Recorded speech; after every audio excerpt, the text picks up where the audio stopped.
Aos que ficam aqui, meus irmãos queridos, vamos abrir a Bíblia na carta do apóstolo Paulo aos Romanos, por favor. Romanos, capítulo de número 8. Hoje nós vamos meditar entre os versos 1 a 11. Romanos, capítulo 8, versos 1 a 11.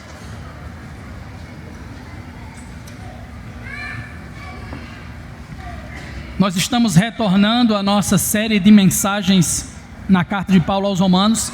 Estamos em segunda temporada. E se você está com uma boa memória, vai se lembrar que encerramos a primeira temporada justamente com esse texto. Então, por que repeti-lo? Fica a pergunta. Por orientação do nosso pastor titular, reverendo Renan, para que os irmãos possam se ambientar novamente com aquilo que nós vamos voltar a estudar.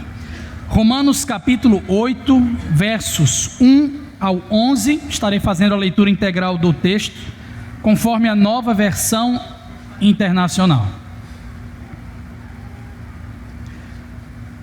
Portanto, agora já não há condenação para os que estão em Cristo Jesus, porque por meio de Cristo Jesus, a lei do Espírito de vida me libertou da lei do pecado e da morte.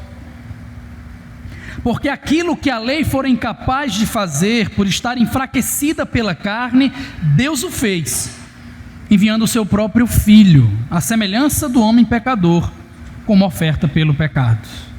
E assim condenou o pecado na carne, a fim de que as justas exigências da lei fossem plenamente satisfeitas em nós, que não vivemos segundo a carne, mas segundo o Espírito.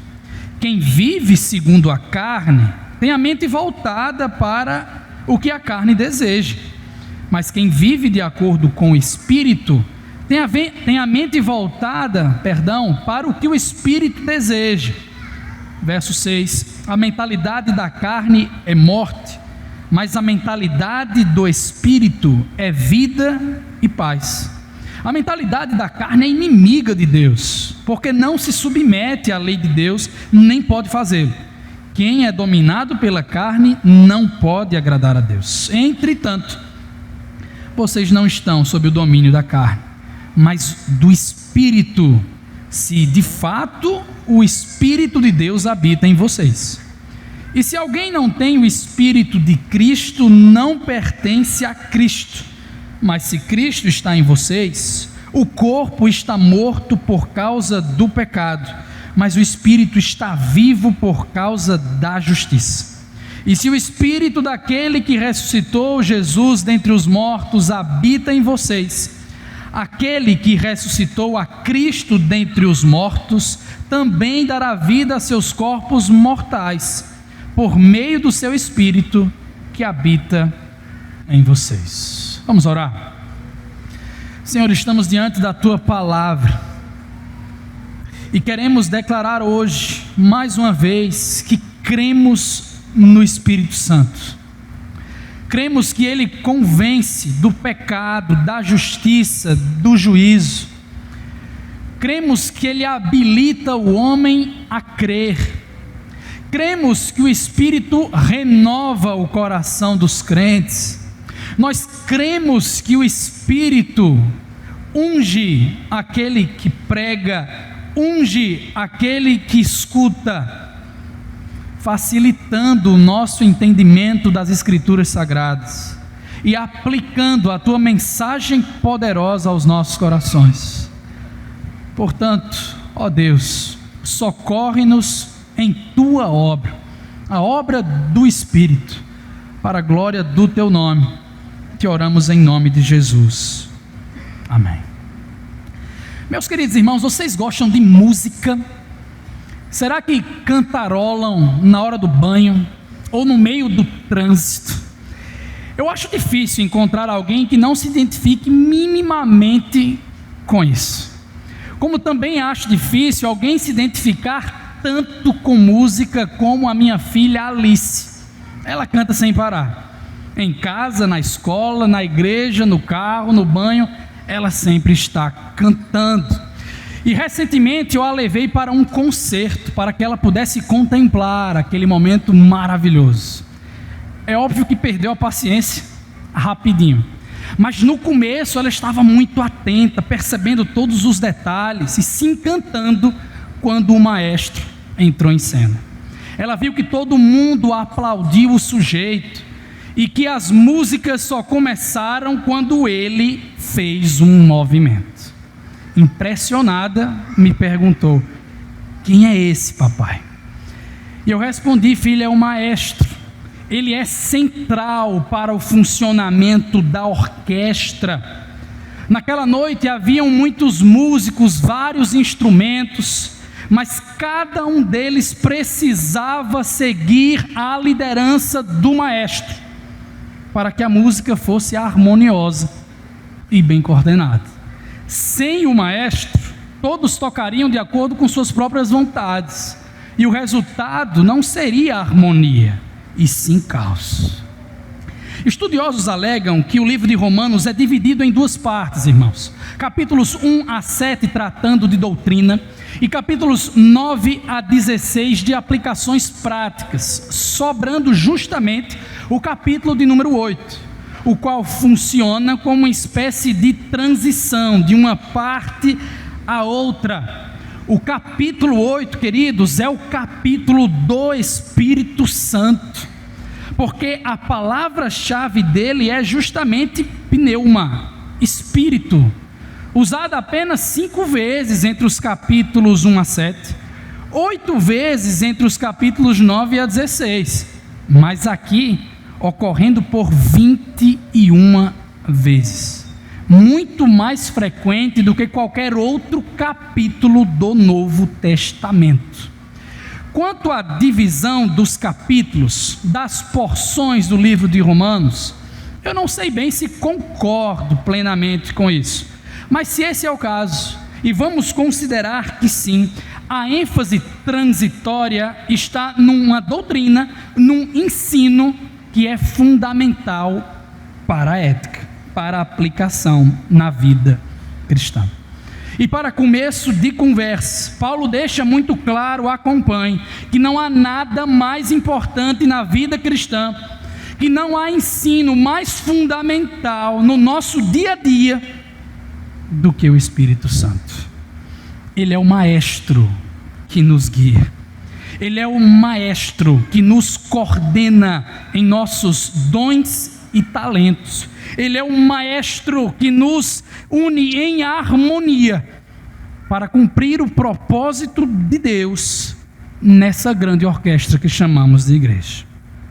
É por isso que eu defendo a seguinte mensagem como central desse texto: o Espírito Santo é central na vida cristã. O Espírito Santo é central na vida cristã. Você vai ver isso por todo o capítulo. E nós estudaremos parte 1 hoje e parte 2 na semana que vem. Mas para o que nos tange a esse momento, eu quero tratar de 3 realidades apontadas no texto que corroboram com o que falei. Primeiro, a libertação do Espírito, versos 1 a 4. Segundo, a orientação do Espírito, versos 5 a 8. E por fim, a habitação do Espírito, versos 9 ao 11. Vamos ao texto sagrado, versículo de número 1, primeira divisão, a libertação do Espírito. Portanto, inicia o autor ao mesmo tempo em que conclui, porque é o início do capítulo 8, ao mesmo tempo que o encerramento de uma sessão, a qual trabalhou com consistência a famosa doutrina da justificação pela fé, permeando os seus detalhes, respondendo às suas objeções. No contexto imediato deste capítulo, entenda que uma ligação com o capítulo anterior, o 7º, versos 24 e 25, é inevitável. Você se lembra que Paulo havia desabafado sobre as suas guerras interiores, suas lutas espirituais pela santidade? Você se lembra que ele se via como um homem miserável que precisava de uma libertação? quase que desesperado por ela. Aquele texto fala que a libertação seria concedida pelo Senhor Jesus Cristo.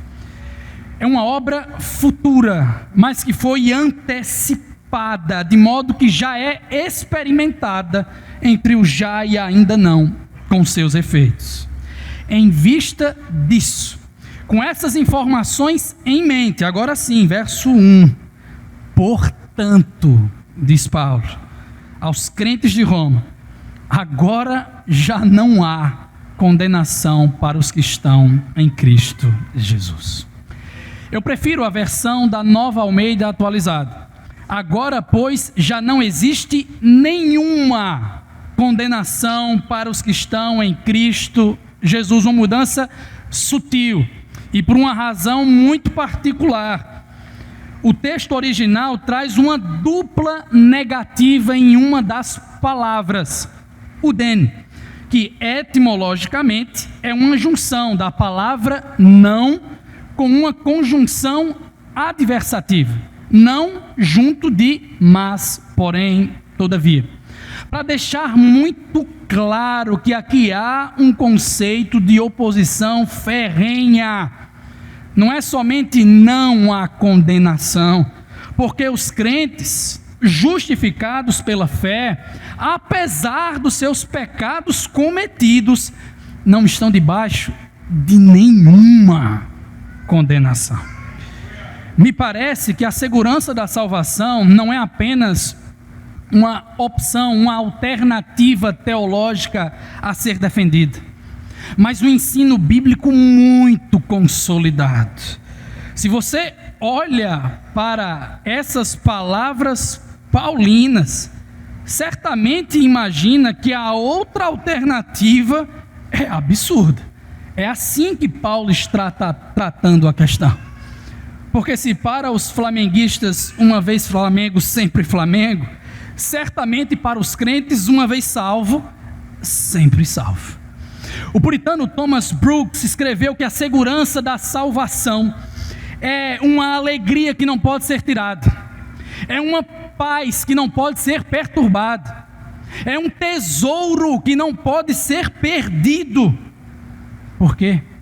Versículo 2: porque por meio de Cristo Jesus, a lei do Espírito de vida me libertou, diz Paulo, da lei do pecado e da morte. O termo lei aqui é relativo ao uso do capítulo 7, versos 21 a 23, correspondendo a uma ideia de força operante. Não estamos falando da lei de Moisés aqui, tá? Nesse momento, mas de uma força operante, de um princípio que governa.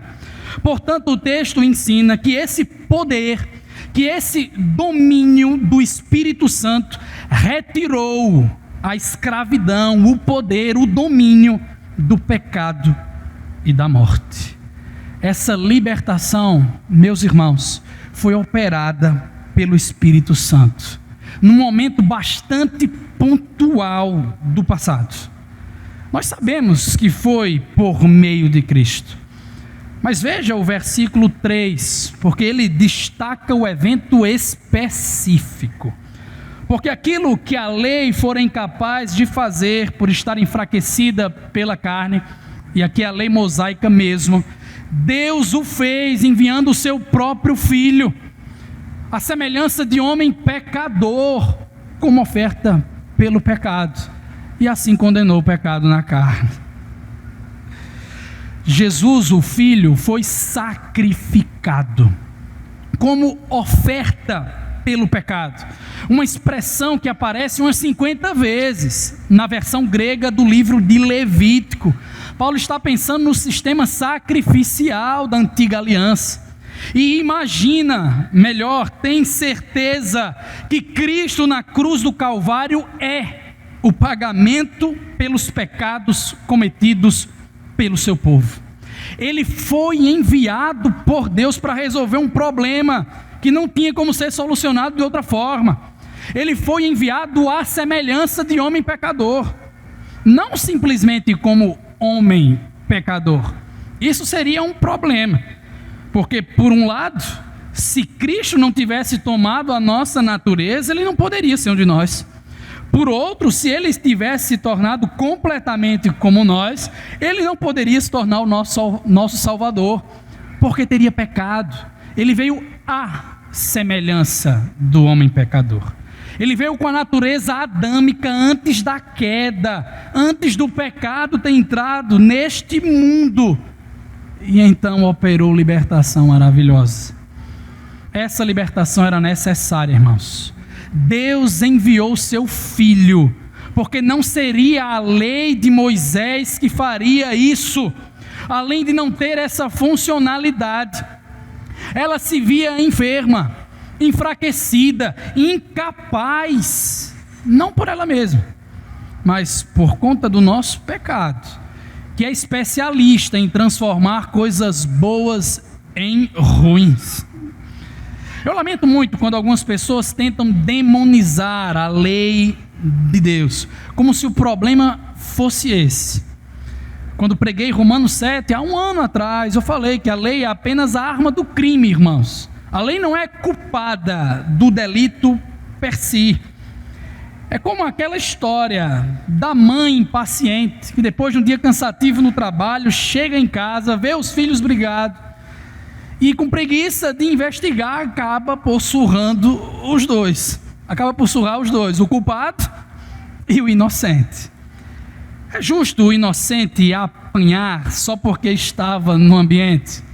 Não fica aquela sensação de injustiça?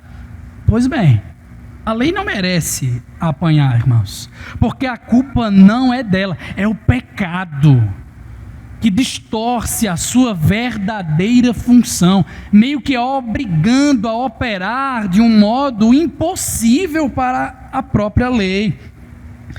É por isso que somente o Evangelho, a boa notícia do próprio Filho de Deus, enviado a este mundo, crucificado no corpo ou na carne, condenado em nosso lugar, somente o Evangelho pode nos libertar. Porque Cristo na cruz do Calvário, irmãos, como oferta pelo pecado, e aqui se lembre do livro de Levítico, versículo de número 4, cumpre a penalidade requerida pela lei, no singular mesmo, a penalidade. Verso 4 na NVI diz, a fim de que as justas exigências da lei fossem satisfeitas. O texto original usa o singular, a justa exigência fosse completamente satisfeita em nós, que não vivemos segundo a carne, mas segundo o Espírito. Mas Lucas, foi Jesus ou fomos nós que satisfizemos a exigência da lei? Veja, irmãos, a punição pactual da lei recaiu sobre o Filho, é verdade. E nós crentes, os que vivem segundo o Espírito, ou os que estão vivos segundo o Espírito, estamos unidos misticamente a Jesus. Paulo utiliza muito a expressão em Cristo para se referir a essa dimensão. Cristo, portanto, resolve o nosso problema, cumpre a exigência da lei, a punição pelos pecados, e nós, por tabela, por estarmos unidos a Cristo, temos o escrito de dívida cancelado. Em nós, também, a exigência da lei resolvida. Porque o que Cristo conquistou, nos é dado gratuitamente por essa união mística. Ele nos libertou, por meio do Espírito Santo. Vemos, portanto, que o Espírito Santo é central na vida cristã. Ele liberta o povo de Deus do domínio da carne. Em segundo lugar, versos 5 a 8, acompanhe o texto. Além de nos libertar, o Espírito também nos dá orientação. E aqui não estou pensando em orientação contínua apenas, mas mudança de orientação, ok? Vejam que diante de nós, por toda a porção, temos uma antítese apresentada, a mesma que já foi adiantada no verso anterior. Por um lado temos a carne, E por outro lado temos o Espírito. A primeira palavra pertence à noção de natureza pecaminosa. A segunda ao próprio Espírito Santo, Deus bendito. É interessante notar, queridos, que mais do que uma incompatibilidade, existe uma contraposição entre as duas. São totalmente diferentes, antagônicas. Não há comunhão entre um e outro. E o verso 5, em sua leitura da NVI, parece favorecer a interpretação, que ao discorrer sobre carne e espírito, Paulo está falando sobre comportamento. Quem vive segundo a carne tem a mente voltada para o que a carne deseja. Mas quem vive de acordo com o Espírito tem a mente voltada para o que o Espírito deseja. No entanto, esse não parece ser o intento do autor sagrado. Afinal de contas, a construção original deve ser lida literal e naturalmente da seguinte forma: pois os que segundo a carne são, não vivem, são. A questão aqui não é apenas estilo de vida, comportamento, mas algo que precede o comportamento, algo que precede o seu estilo de vida. Estamos falando de identidade cristã. Ou você é segundo a carne, ou você é segundo o Espírito Santo. Se você é segundo a carne, você vai buscar as coisas relativas à sua natureza pecaminosa. Se você é segundo o Espírito Santo, você vai buscar as coisas relativas ao Espírito Santo. É o que chamamos na teologia de livre agência. O homem goza de liberdade, mas a sua liberdade é condicionada à sua natureza. Você é livre para fazer o que quer, meu irmão, mas você faz aquilo que você é, aquilo que está na sua própria natureza. Já a mentalidade da carne acompanha o texto, isto é, a orientação íntima da natureza pecaminosa é morte, terrível. Isso inclui tanto as mazelas produzidas neste mundo quebrado por conta do pecado, como a própria morte eterna que aguarda aqueles que não se rendem ao Senhor.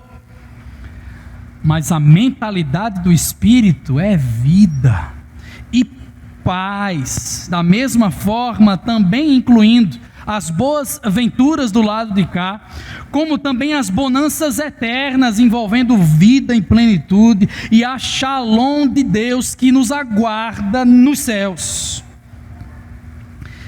Já foi dito no capítulo 5, verso 1, que tendo sido justificados pela fé, nós temos paz com Deus. Essa é uma bênção do Espírito, meus queridos irmãos. Não há mais hostilidade com o Criador, com o nosso Senhor, para os que são segundo o Espírito. Para outra turma, no entanto, a notícia não é boa. Verso 7, a mentalidade da carne é inimiga de Deus, porque não se submete à lei de Deus, lei mosaica, nem pode fazê-la. Em vez de amizade, inimizade. Em vez de submissão, rebeldia. Em vez de capacidade para agradar, incapacidade. O retrato do descrente é terrível. E terrível coisa também será cair nas mãos do Deus vivo. Do outro lado, perceba que por inferência, ser submisso à lei de Deus é um retrato do cristão.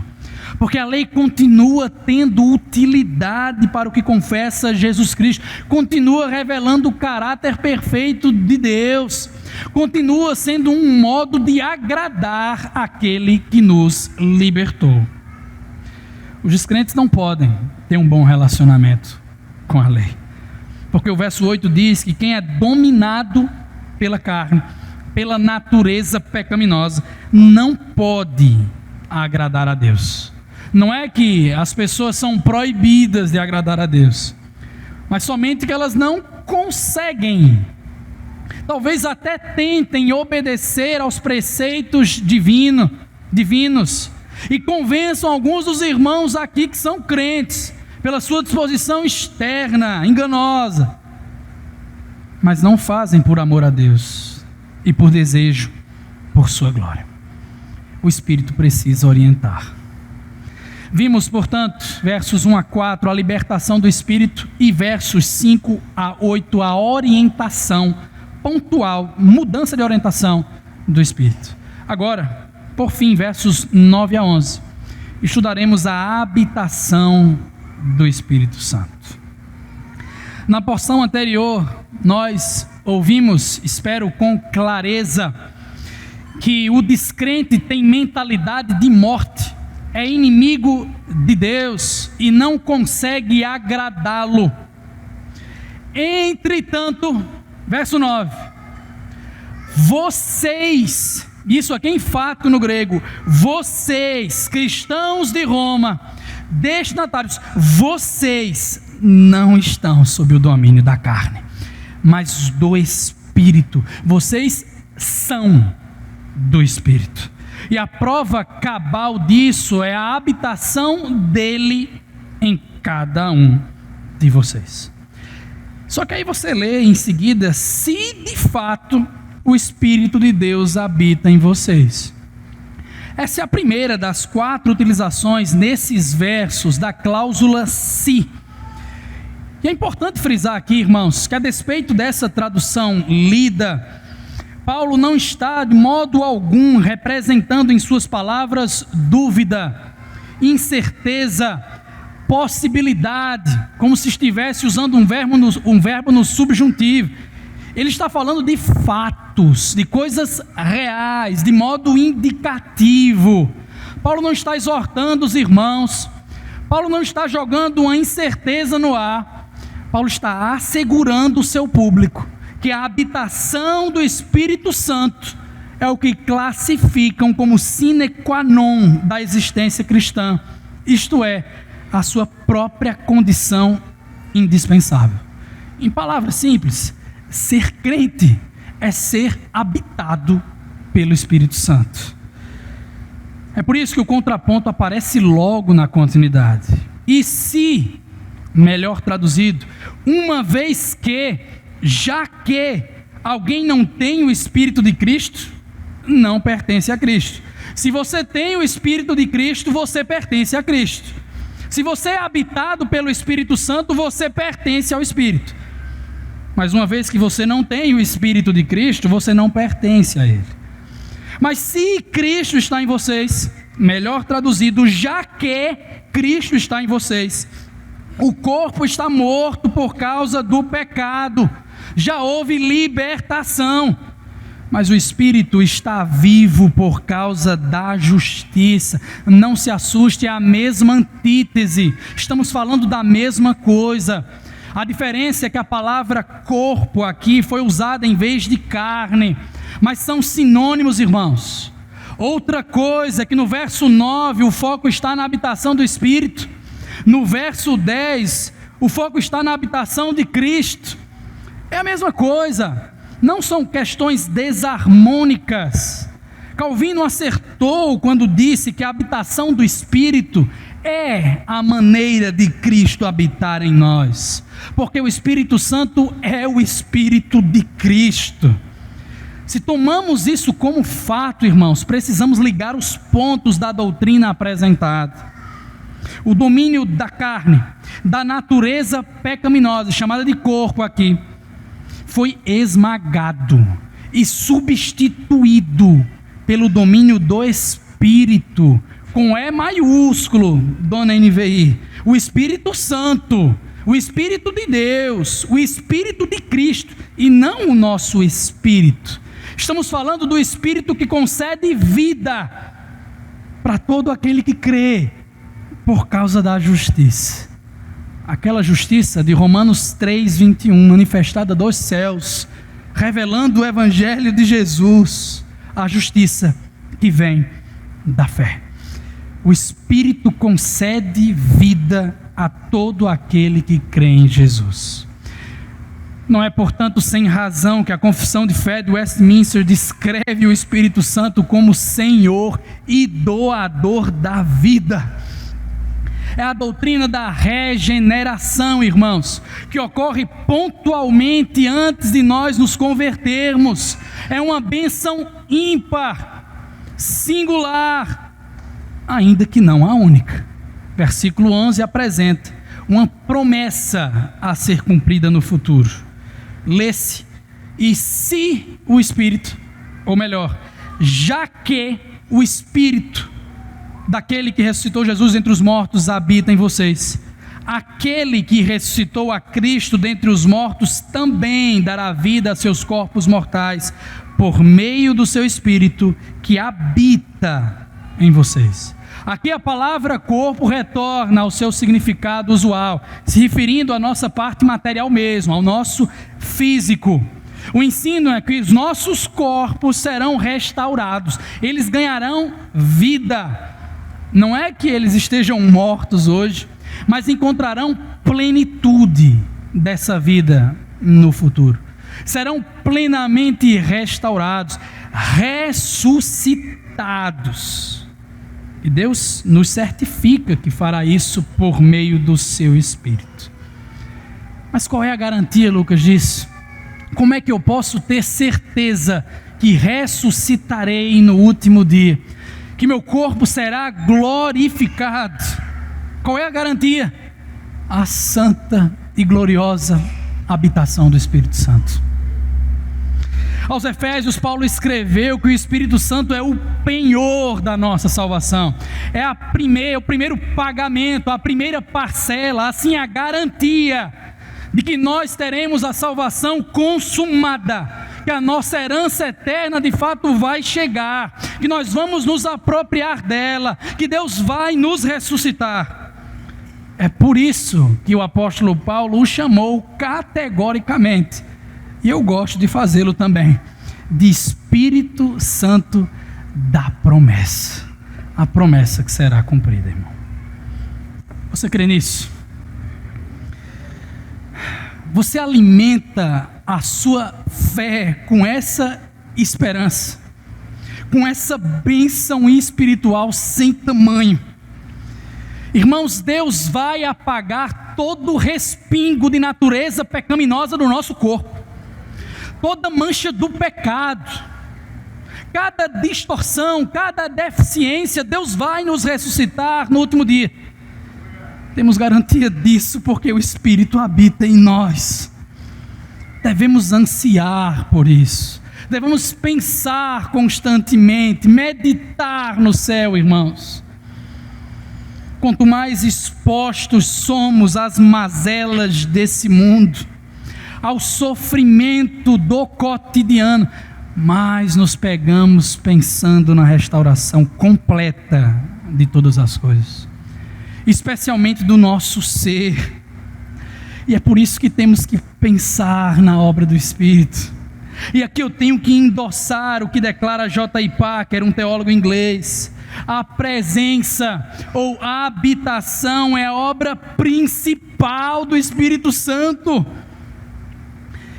Eu não ouvi améns e não estou em busca disso, mas eu preciso que os irmãos entendam a força do que eu acabei de dizer, à luz de uma teologia bíblica do assunto.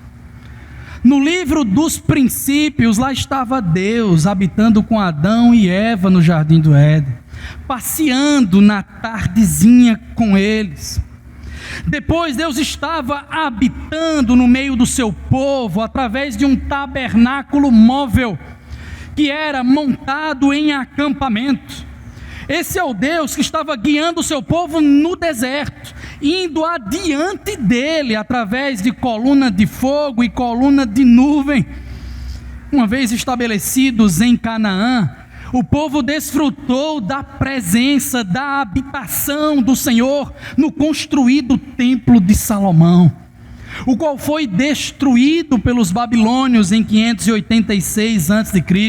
e reconstruído sob Neemias, em 516 a.C., ainda que sem aquela glória de outrora. No ano 20 a.C., Herodes o Grande iniciou uma ambiciosíssima expansão daquele templo, se tornando um empreendimento monstruoso. Para você ter ideia, cabendo em sua área o equivalente a 21 estádios do Maracanã. Certo dia, portanto, nos tempos de Cristo, um discípulo o perguntou: Senhor, olha essas pedras, veja que pedras enormes, que construções maravilhosas. E Jesus, discutindo com os judeus, disse: destruam o templo, e eu o levantarei em 3 dias. Os judeus responderam: esse templo levou 46 anos para ser edificado, o Senhor vai levantá-lo em 3 dias. Mas o templo do qual ele falava era o seu corpo. Como assim, pastor? Era o corpo de Cristo, o templo. João capítulo 1, verso número 14: aquele que é a palavra se encarnou e viveu, tabernaculou, habitou entre nós. Nós vimos a sua glória, nós vimos o Senhor Jesus cheio de graça e de verdade, a palavra encarnada, a expressão exata do ser de Deus, plenitude do seu ser esteve aqui no mundo, mas o mundo não o reconheceu. Ele se foi para preparar lugar para nós, mas não nos deixou órfãos, enviou um outro Consolador chamado Espírito Santo, que nos consola, que nos auxilia, que nos conforta, de modo que a igreja é o templo do Espírito Santo. Nós somos santuário de Deus, nós estamos aqui com Deus presente, meus irmãos. E no culto público, olha que privilégio que nós temos já, a presença do nosso Deus espiritualmente na celebração da Eucaristia. Como se isso não fosse bastante, cada um de nós, crentes em Jesus, somos habitados individualmente pelo Espírito Santo. E essa é uma promessa da materialização do que João registrou no último livro. Ouvi uma voz vinda do trono que dizia: agora o tabernáculo de Deus está com os homens, e com eles habitará. Deus mesmo estará com eles. Eu não vi templo algum na cidade, porque o Senhor Deus Todo-Poderoso e o Cordeiro são o seu templo. Deus habitando com o seu povo é o ponto alto das Sagradas Escrituras. A habitação ou a presença é a obra principal de Deus, o Espírito Santo. Portanto, meu irmão, deleite-se na habitação gloriosa do Espírito Santo da promessa, porque foi Ele quem te deu vida no Evangelho de Jesus Cristo. É Ele que mudou a orientação do seu coração para que você enxergasse a beleza de Cristo.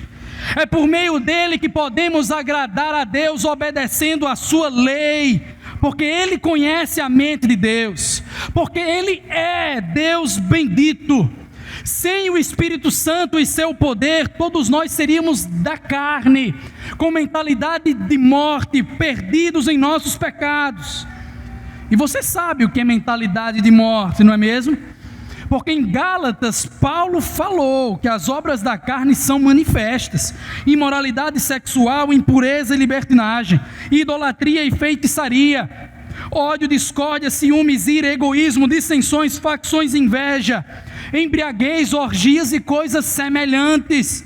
É dessa mentalidade que vêm as guerras, os assassinatos, os furtos e todas as injustiças sociais.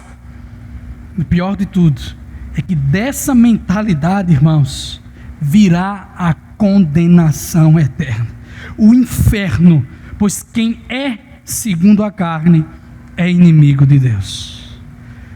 Não pense que estou falando de outras pessoas, porque todos nós, sem o Espírito, nos encaixamos nessa categoria, porque o salário do pecado é a morte, e porque todos nós somos pecadores carentes da glória de Deus.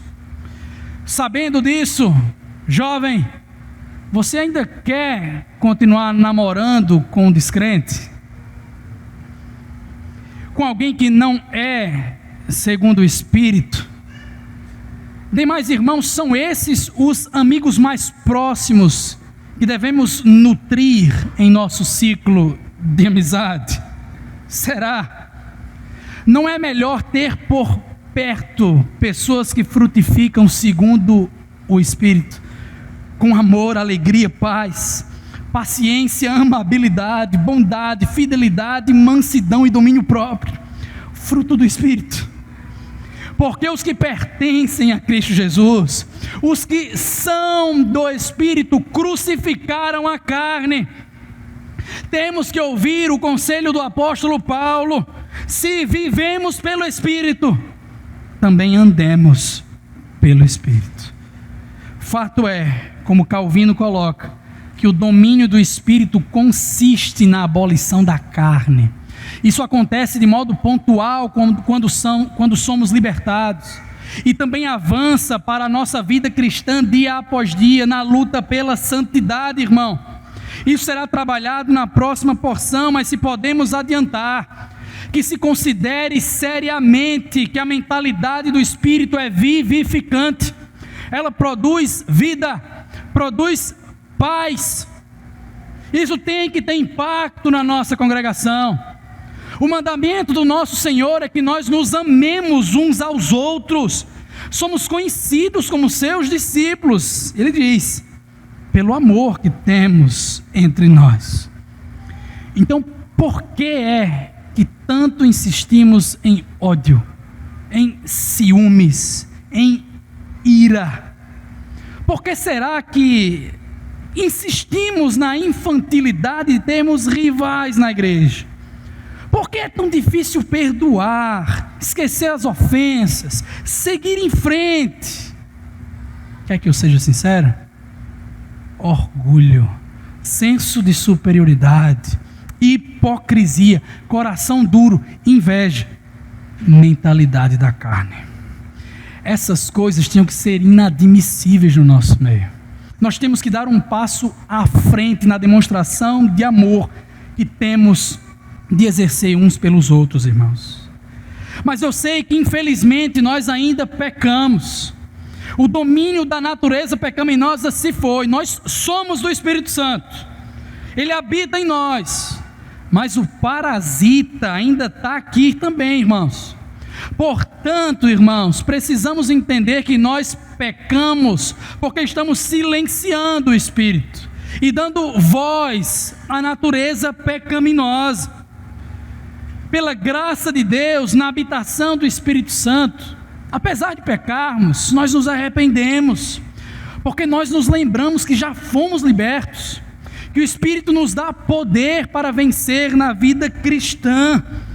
Pecamos e nos arrependemos, pecamos e nos arrependemos, é o nosso ciclo comum. Às vezes cansa, e eventualmente nesse vai e vem, no momento de crise, naquele dia mau, a gente começa a questionar: será que eu sou salvo mesmo? Será que Cristo me salvou mesmo? Porque com frequência a nossa vida se parece muito com Romanos capítulo 7. Frequentemente lutando, perdendo, fazendo o que não desejamos, desejando o que não fazemos. Eu confesso que o caminho mais fácil é concluir: eu acho que não sou salvo. Porém, ainda no meio desse furacão, entre o capítulo 7 e o capítulo 8, as doces palavras do Espírito Santo devem ressoar em nossos corações. Portanto, agora já não há nenhuma condenação para os que estão em Cristo Jesus, porque Deus amaldiçoou seu próprio Filho em nosso lugar. Porque Jesus Cristo, como oferta pelo pecado, já experimentou o inferno máximo na cruz. Não se trata do que eu faço, não se trata do que você faz por Jesus, mas o que Ele fez por nós. É por isso que estamos seguros, irmãos, porque não depende de nós. Por que estamos seguros? Porque fomos libertos de uma vez só, no momento mais sublime do passado. Diante daquela cruz, nós sabemos que a obra de Jesus é suficiente para garantir a salvação. Talvez você visite muitas vezes Romanos capítulo 7 em sua vida. Eu também o faço, irmão. Mas nós vivemos em Romanos capítulo 8. E onde está o Espírito do Senhor, ali a liberdade. Nós aprendemos hoje que o Espírito Santo é central na vida cristã. Ele é o nosso maestro, que nos liberta, que nos orienta, que nos habita como filhos de Deus que somos. E eu gostaria de encerrar com uma palavrinha poderosíssima, que se encontra em Tito capítulo 3, verso 5. Um texto que fala de um lavar do Espírito Santo, descrito como regenerador, ao mesmo tempo que renovador. Aos descrentes que me ouvem, saibam, a salvação ofertada para vocês hoje. Confesse com a sua boca, creia no seu coração que Jesus é o Senhor, que Deus enviou seu próprio Filho como oferta pelo pecado, para libertar você dos seus vícios, do domínio da carne, da escravidão do pecado. Deus tem poder para transformar a sua vida.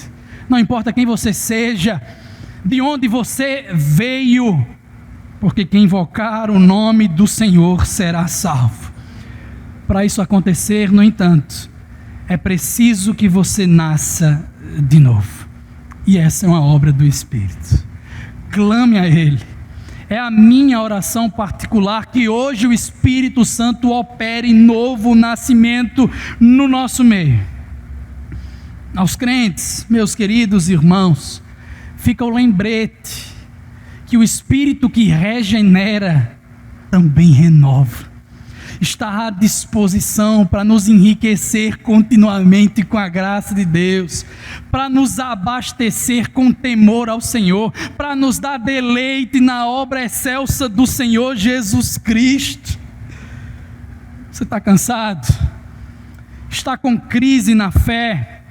Perdeu a alegria da salvação?